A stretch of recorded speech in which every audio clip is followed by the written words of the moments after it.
So I'm Jonathan Kennard with Pig and Peach. Behind the camera is my brother from another mother, Seth Beverly. We are a catering company / blossoming restaurateurs from New York City. / New Zealand rock band. Yes, us and the Flight of the Conchords. What? You actually pulled a New Zealand rock band out of... All right, that was impressive. That's what I do. That's why they pay me the big bucks. If you'd asked me, I couldn't have named one. What's and his I name? know Flight of the Conchords. The guy who plays the crab in... oh, yeah. Jermaine Clement. Yeah. Jermaine Clement. So, today, we're doing our version of fried chicken, which is pretty awesome, I might add.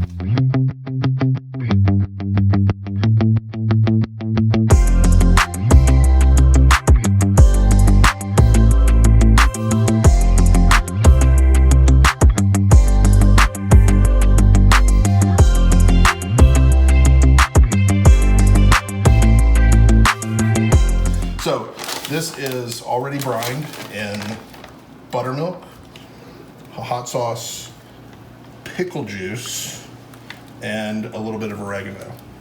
Okay. These are, some are bone in, some are boneless, skinless. I have some chicken from Sunfed, Okay. and then I have some store-bought boneless, skinless thighs. Sunfed is what now? Sunfed is, if you haven't seen our other videos, they're a purveyor that we use who does like all grass-fed beef, Berkshire pork. They have like free-range chicken, organic chicken that they sell as well. You can check them out at sunfedbeef.com. If you're in the New York area, you can get them at any of the green markets, whether it be Sunnyside, Union Square, Upper West Side, or you can order online. So these guys are like nature-conscious animal husbandry specialists. Correct. Exactly. And you can order online, and then they'll bring it to the market, and you just pick it up on Saturday morning. It's That's awesome. fantastic. Yeah. So, let's see here. I believe these are boneless. Look at the size of this thing. Good Lord. Okay, so the first thing we're doing, Seth, if you want to come in. I do. This is a mixture of cornstarch and flour. Welcome to the kitchen. You want to press it in. Oh, wait. So I see you got a lot of bowls here. I think... I do. This is our triple dip. I'm sorry. I'm going to explain in just a second. Is that one of our secrets? So, this is a secret to get extra crispy, perfectly golden, perfect texture on your breading, fried chicken. Okay. So what's in this bowl? This is cornstarch and all-purpose flour. Okay. Is there a ratio there? 1-to-1. 1-to-1. Yep. So if you see, you pat it in, you make sure that you cover. Ideally, you don't want any wet spots, okay? Right. Next bowl, buttermilk and hot sauce of choice. We use Frank's. That's like the buffalo style action, right? Yep. Okay. Then you want to make sure that you get it everywhere, okay? Okay. Then the third bowl is, again, flour and cornstarch with spices, which include salt, pepper, cayenne pepper, which I inhaled earlier. That was fun. Then Took it like a champ. It's brutal. Then we have garlic powder, dried oregano, salt, pepper. You mentioned something interesting to me. It Sage. was sage advice. Sage. Yeah. Apparently, I was doing some digging because I'm always, why reinvent the wheel when you can just stand on the shoulders of giants? Copy success to create success. That's right. So I was digging in, trying to crack the code on, Seth, you're a big Popeyes guy. Popeyes is high on my list, but it's not like the pinnacle of fried chicken. That's okay. Your list is broken. Well, what it is, man, is that you just haven't experienced certain things. It's okay. True. It's okay. I can't hold that against you. John is more traveled in the South than I am, especially. I think you said your favorite spot is like in South Carolina, North Carolina. Well, Bojangles is a good fast food fried chicken. Yeah, I would say good. it's way better Than Popeyes? Yes. That's Hands down. insane. That is insane. They're both Louisiana, like... We're going to go head to head. Yeah. That's insane. Anytime. I'll A-B that any day with 100% confidence. I've had Bojangles. I've had Bojangles on multiple occasions. It's been too long, apparently. Maybe. So, anyway. Opinions are like, those places on your body. Everybody has one. Elbows? Not too. There's more fun versions of that. All right. Okay. So this is a massive thigh. Okay. So I was gonna say you're spending. I'm working hard on this one. Lot of I had to like ditch the tongs. Got it. Because and now is this sun-fed or this is one of the? This is one of the store-bought. This is one of the store-bought. And usually I find that to be true that when you do the store-bought stuff, it tends to be larger. Yeah. A lot of people attribute that to water weight that they like And inject hormones. and hormones. Yeah. And So look at that beast. the fact that normal chickens aren't more or that less big. what you want right there. Yeah. Okay, so we're just Okay. gonna That's house it one there. thigh. Okay. That's absurd. Okay. So So while you're breading the next one, yes. let's talk for a second. Let's talk for a second about like the origin of fried chicken. So what do we got? Like, where does fried chicken come from? Like, what do you know? I'll share what I know. I don't think there's a wrong answer in this case. I've heard that the Scottish brought it over when they, Scottish Americans came over during the colonial days. They said they used to fry chickens in like fat. That was their thing. Mm-hmm. The other is that West Africans from like Ghana, that area, brought it. Obviously, that makes a lot of sense as well. So, yeah, that's as far as like origin is concerned. And the Scottish were doing just like fried chickens, Whole bird. Whereas the West Africans seasoned, portioned, breaded, and fried theirs. Right. It's more similar to what we would call Southern style fried chicken. Right. And I've heard that the slaves used to do fried chicken on the plantation because you could fry it up in the morning, and the batter acted as a husk, a shell, a protective element, so that you could wrap it in a cloth napkin, set it under a tree, and you wouldn't have to worry about bugs and such. So you could, it would be protected. And they weren't necessarily eating the batter, but us gluttonous folks are. Oh, we figured it out. Eating the whole. We figured it out. Right. Yeah. But, okay. So this is it's a pretty old tradition, and I think everyone has, like most Americans, probably a lot of people all over the world actually, because I know fried chicken is very big and it's a worldwide thing. Yeah, it's phenomenal. So everyone's had fried chicken, but I think if you have had Kentucky Fried Chicken and thought that you've had fried chicken, or KFC, this is going to blow your mind. Yeah, you don't know what you're talking about yet. Yeah, you got to live a little bit more. You got to do it. Yeah. And so that's do you have any favorite fried chickens in your life? Well, I mean, there's some back home stuff that no one's gonna know. Whose fried chicken makes you smile? Family. Okay. A couple family members. My old auntie used to make fried chicken that was fantastic. I remember eating it at, football games and stuff like that. Yeah, and then eating it again the next day for breakfast. And there's nothing cold chicken better than that cold chicken is like the best.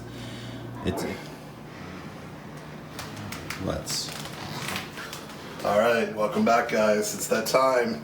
It's time to add this to the oil. Here we go. The oil. That oil. All right, here we go. So, you're probably asking yourself, what kind of oil is he using? Oh yeah. This is... It's one of our secrets. So, Seth and I figured out very early on, and this is not proprietary, but it's something that I think the greats do, is that you save your oil from previous cooks. So you already have this seasoned, lovely oil that you can cook your chicken in. What were the previous cooks going to do to the oil? Well, this stuff before you saved them. Huh? Before you saved the oil. I know. So, this is a mixture of vegetable oil and probably canola that was pre-seasoned on your part, I'm guessing. Yeah, I actually did a combination of, vegetable oil, which is probably canola and Yeah. whatever vegetable. But also I threw in some corn oil because I like the way it. I feel like it lends itself to a little of a golden element, and I like the viscosity of it. Yeah. So I don't know. I know we're putting cornstarch in the batter. canola, vegetable, peanut oil. You would fry chicken in peanut. Well, that's what Southerners do, man. Really? That's the go-to, Really? son. So that's a secret I did not know.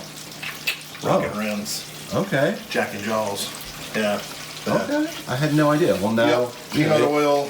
if you don't know, now you know. Somewhere between 300 and 350 degrees. Okay. Obviously, as you add cold chicken, this temperature of the oil is going to drop, so just be cognizant of that. Okay. The other thing to keep in mind is the amount of chicken that you're going to put in. Now, this is a really awesome cast iron Lodge Dutch oven that a friend of ours gave us. Shout out to Luke O'Malley at Luke Love Riverside. you, man. Miss you. Yeah. So, When he comes back from Germany, I'm gonna have to give this and several other items back. yeah. And I'm gonna cry a little bit. We're buying one of these for Oh this. yeah, for sure, it's for sure. Stat. Yeah. So this one is not, the circumference is not as large as, I think this is on the smaller side of the Lodge. Right.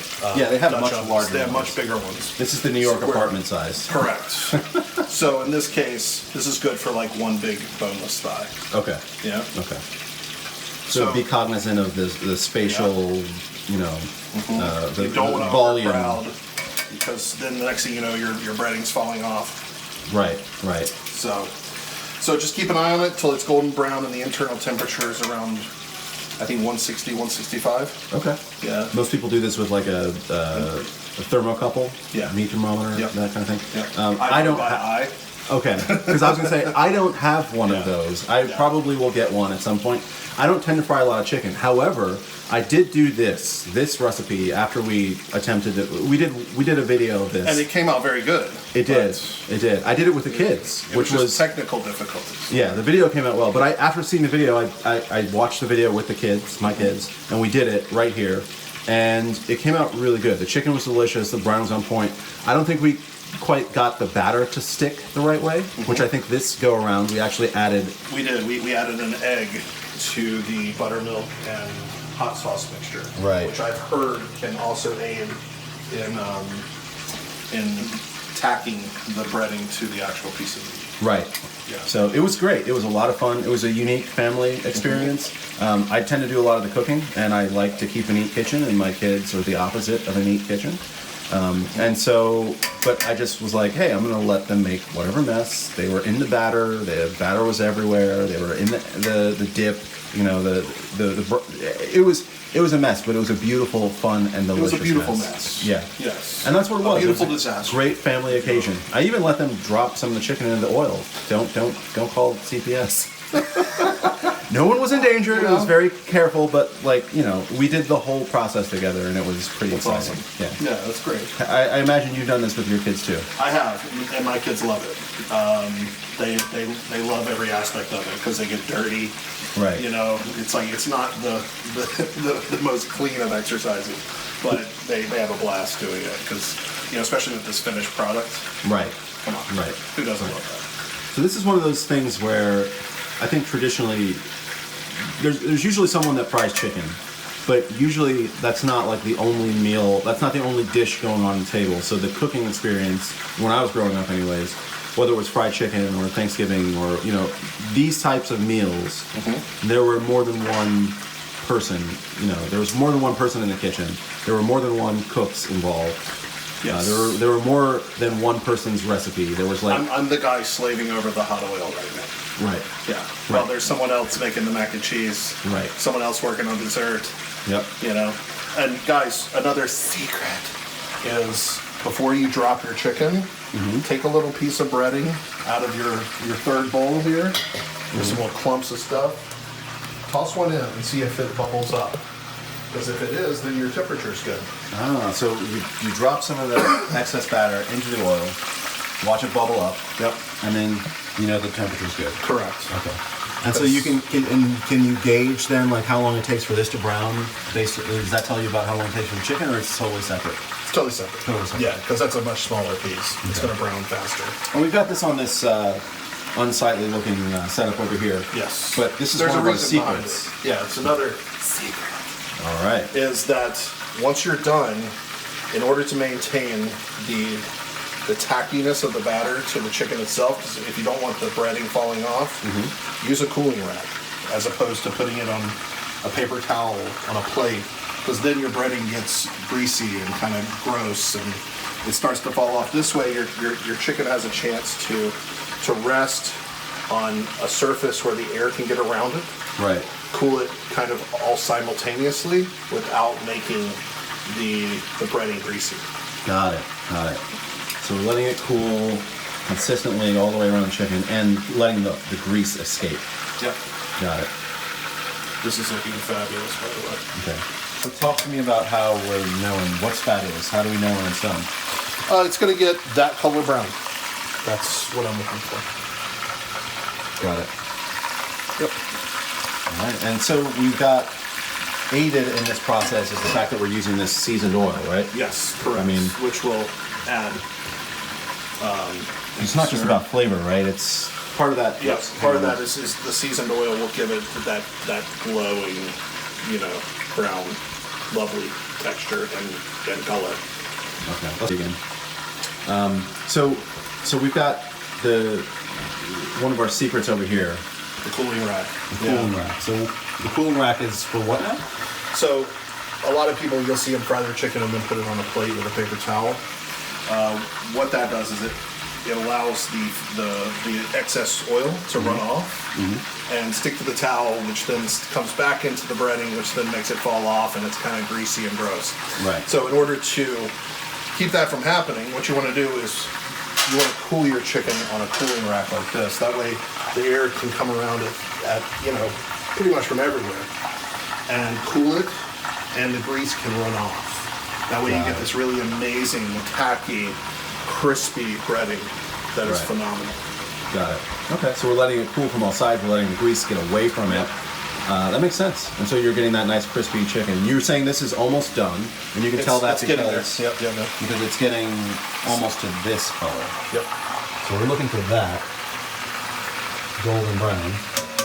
Don't rush it. You're better off, especially with dark meat. Don't rush. Even white meat, if you brine it, you'll be fine.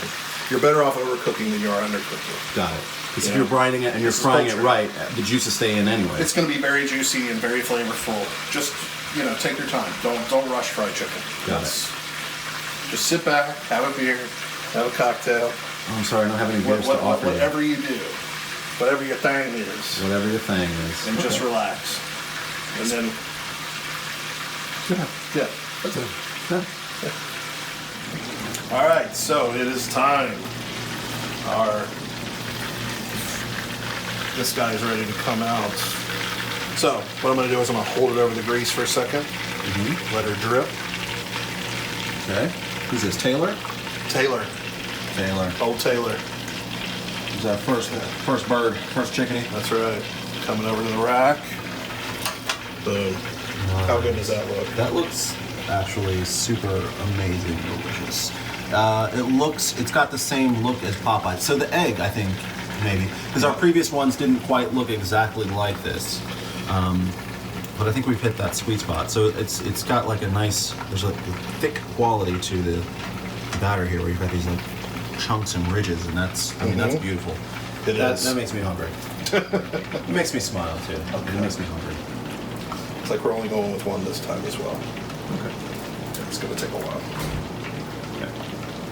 You know what? I got room for two. Yeah. There's time. There's room for two in the hot tub. Okay. All right. Hey guys. Hold on. What's the word, Mockingbird? Good rockin' dirt. Good rockin' dirt. Thumbs up. Thumbs up. Nice.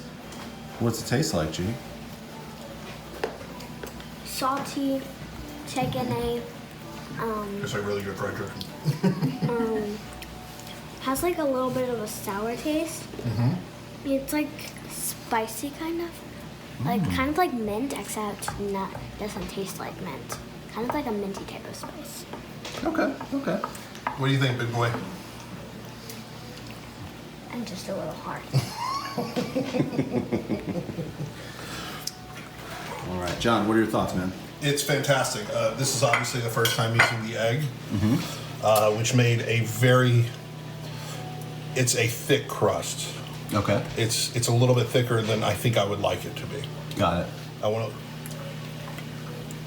It's really difficult grabbing things on camera It is. while you're looking at the things through the camera. Miss Christina. Let's see what we got. I mean, that is beauteous. Let's see what we got.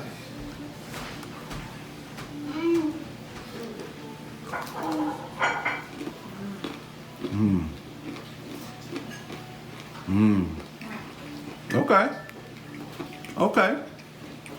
I see the point about the thickness of the crust. I'd like it a little bit lighter. Yeah. That's good. But the flavor's really good. Perfect. Yeah.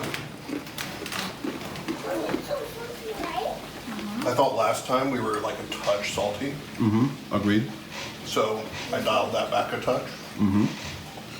So, as always, we want to thank you guys for checking in, tuning in. Hope you enjoyed the video. Hope your families and friends enjoy it as much as we do.